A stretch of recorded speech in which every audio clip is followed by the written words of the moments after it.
Bonjour, nous allons travailler sur la loi de Benford.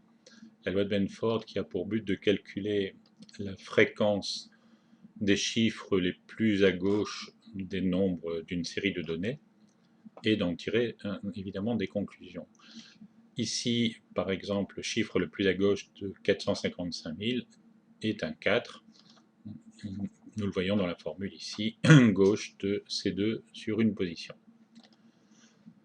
Nous allons générer par exemple 20 000 nombres de manière totalement aléatoire. Donc ici, dès que je clique, les nombres changent et sont générés automatiquement de manière aléatoire. Nous avons bien le premier chiffre à gauche ici qui se recalcule. Alors, nous allons utiliser audit, lancer un test donc de Benford sur les montants. Et nous voyons ici sur une nouvelle feuille le résultat apparaître. Ce résultat qui montre que la loi de Benford n'est absolument pas respectée dans ce cas, puisque les nombres ont été générés de manière totalement aléatoire.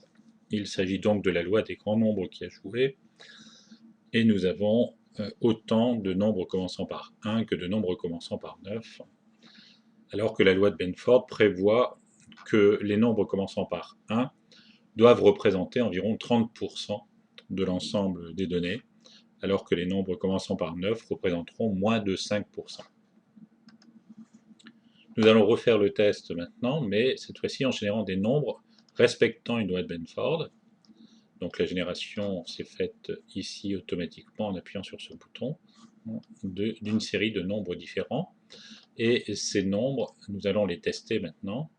Donc lancer un test toujours avec audit qui vient s'ajouter à Excel. Loi de Benford sur les montants. OK. Et cette fois-ci, nous pouvons constater que nous avons un histogramme qui montre le respect presque parfait de la loi de Benford. Nous verrons dans une autre vidéo les conclusions éventuelles à tirer du respect ou du non-respect d'une loi de Benford.